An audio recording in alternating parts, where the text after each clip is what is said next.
بسم الله الرحمن الرحيم إذا السماء انشقت وأذنت لربها وحقت وإذا الأرض مدت وألقت ما فيها وتخلت وأذنت لربها وحقت يا أيها الإنسان إنك كادح إلى ربك كدحا فملاقيه فأما من أوتي كتابه بيمينه فسوف يحاسب حسابا يسيرا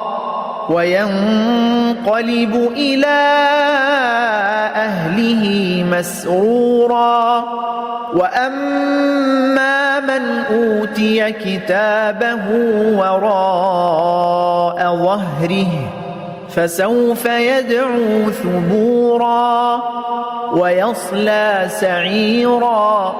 إنه كان في أهله مسرورا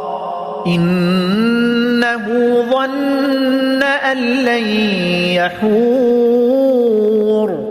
بلى إن ربه كان به بصيرا فلا أقسم بالشفق والليل وما وسق والقمر إذا اتسق لتركبن طبقا عن طبق فما لهم لا يؤمنون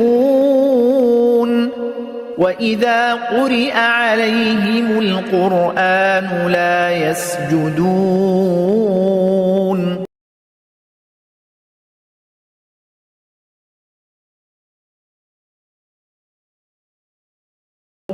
بل الذين كفروا يكذبون والله أعلم بما يوعون فبشرهم بعذاب أليم إلا الذين آمنوا وعملوا الصالحات لهم أجر غير ممنون